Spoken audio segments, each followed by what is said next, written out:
By the end of this video you'll understand why launching 40 GPUs into orbit reveals more about AI's future than any ChatGPT update ever could. This week we're covering 3 stories that seem completely unrelated but actually expose the same underlying tension. Google's Gemini can now generate spinning 3D molecules, YouTube is letting creators deepfake themselves into videos, and researchers are literally betting real money on AI predictions. But the story that matters most happened 200 miles above your head. Let's get into it. Kepler Communications claims they've launched what they're calling the largest orbital compute cluster with 40 GPUs spinning around Earth right now. 40 GPUs.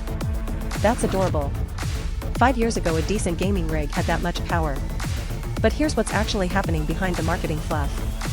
They found a brilliant way to run compute workloads without dealing with local zoning boards, environmental impact reports, or angry neighbors complaining about power consumption. The technical achievement is real enough. Getting hardware to survive launch and operate in the vacuum of space isn't trivial. But calling 40 GPUs the largest orbital cluster is like declaring yourself the tallest person in an empty room. What's fascinating isn't the scale, it's the precedent. When every new data center proposal gets buried under months of regulatory review, suddenly orbit starts looking attractive. This isn't about avoiding physics, it's about avoiding politics. But the story gets weirder when you look at what's happening back on Earth. Before I get into that though, I want your hot take on this. Comment below, is launching compute into space genius-level regulatory arbitrage or the dumbest waste of money in tech history? Meanwhile, Google's Gemini can now supposedly generate interactive 3D models to answer your questions.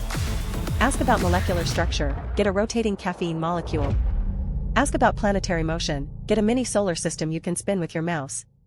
Google claims this is real and they've been building 3D generation capabilities for months. But interactive usually means you can rotate it and maybe change the color. And when the original article summary cuts off mid-sentence, that's never a good sign for groundbreaking features. Your rotating molecule will probably look like a melted crayon, but at least it'll spin. This is classic tech giant theater. Launch a flashy visual feature that demonstrates capability but solves no actual problem. It's the AI equivalent of adding Chrome to a broken engine. But it serves a purpose. It keeps Google in the headlines while they work on the stuff that actually matters. Which brings us to YouTube's latest experiment in reality manipulation. YouTube Shorts now lets creators generate AI versions of themselves for videos.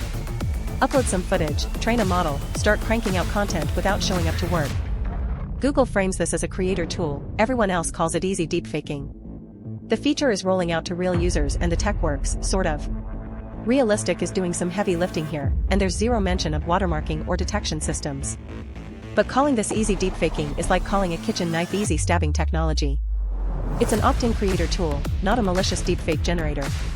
The panic is bigger than the actual problem. What's interesting is the precedent again. We're normalizing synthetic media creation at consumer scale.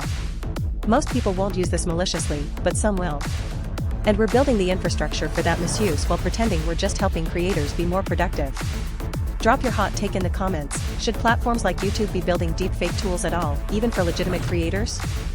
Then there's the researchers who decided to benchmark AI models by having them compete in real-world prediction markets with actual money at stake. They call it Prediction Arena. Instead of synthetic datasets, let's see which models can beat human crowds at forecasting elections, sports, and market movements. The concept is clever. Real money means real stakes, and prediction markets have track records we can verify. But this is still just an AR-14 preprint with vague details about sample sizes and real capital amounts. Betting on AI with real money sounds rigorous until you remember prediction markets are just crowds guessing, sometimes confidently wrong. But it reveals something important about where AI research is headed. We're moving from can these models pass tests to can these models make money? Here's what connects all 3 stories. The AI market is commoditizing faster than anyone expected, and the tech giants are all racing to the same middle ground. OpenAI launches a $100 monthly tier, Meta introduces proprietary alternatives to their own open models, and Google adds 3D generation to Gemini. None of these moves are about the features themselves. They're about controlling the narrative while the real competition happens behind the scenes. Companies are literally going to space to avoid regulations, researchers are betting real money on AI predictions, and platforms are normalizing synthetic media creation. This isn't about better chatbots anymore. This is about who controls the infrastructure that determines what's real, what's profitable, and what's even legal. The space GPUs aren't running away from Earth's gravity, they're running away from Earth's governments. And that should terrify you more than any deepfake ever could. If you want the full breakdown every Monday, Wednesday, and Friday, completely free, I go 1,000 words deep in Overfitted. Link in the description. No fluff, no hype. Just reality checks on what's actually happening while everyone else is chasing the latest ChatGPT update. Hit like if this changed how you think about where AI is heading. Share it with someone who still thinks this is just about better search results. And subscribe so you don't miss next week when I cover the OpenAI board drama that everyone's ignoring but actually explains everything about where this industry is going. If AI companies are willing to go to space to avoid regulations, what does that tell us about the regulations they're really worried about?